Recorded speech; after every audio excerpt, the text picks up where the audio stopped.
ভালোবাসা জিনিসটা খুব অদ্ভুত, তাই না? যাকে কোনোদিন চিনতাম না, যাকে কখনো জানতাম না, আজ তার জন্য কতই না কষ্ট হয়। কষ্ট তো আমারও হয়, কিন্তু তা আমি কাউকে বলতে পারি না।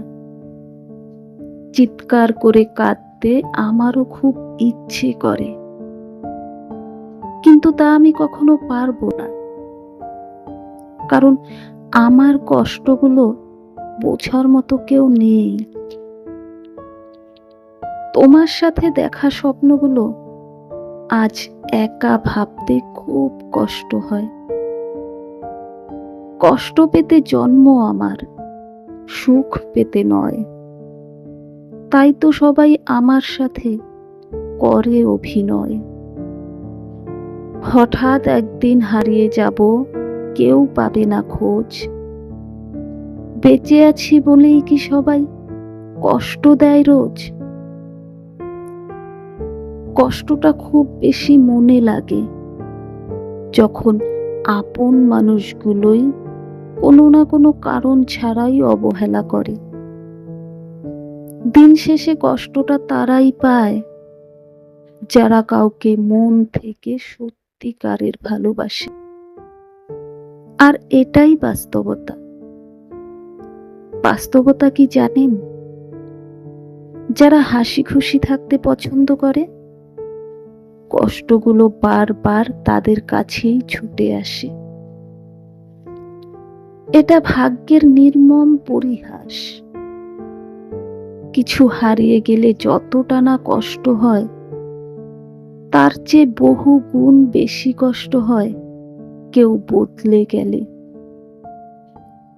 আমার খুব কষ্ট হয় যখন তুমি আমার সাথে কথা না বলার জন্য অজুহাত খোঁজো। কাউকে মন থেকে খুব বেশি ভালোবাসলে তার কাছে উপহার হিসেবে কষ্টটাই বারবার পাওয়া যায়। যখন বিশ্বাস শব্দটি উঠে যায়, তখন সরি কথাটির কোনো ভ্যালু থাকে না। মাথার উপরে যে শূন্যতা, তার নাম আকাশ। বুকের ভিতরে যে শূন্যতা, তার নাম দীর্ঘশ্বাস। যতবার ভেবেছি তুমি ছাড়া আমি শূন্য, ঠিক ততবার মনে পড়ে গিয়েছে আমি ছাড়া তুমি পূর্ণ। আজ এটা ভেবেই আমি নিজেকে সান্ত্বনা দেই, সবার কপালে তো আর সুখ লেখা থাকে না। আমি তার কাছেই হেরে গেলাম যাকে সবচেয়ে বেশি মন থেকে চেয়েছিলাম। কখনো সময় পেলে আমাকে নিয়ে একটু ভেবে দেখো, দোষী কে ছিল, ঠিক বুঝতে পারবে। যেদিন তুমি বুঝতে পারবে আমার কাছ থেকে তুমি কতটা বেশি ভালোবাসা পেয়েছিলে, সেদিন তুমি আমার থেকেও বেশি কাঁদবে। অবহেলাগুলো তুলে রাখলাম, একদিন আফসোস হিসেবে ফেরত দেব।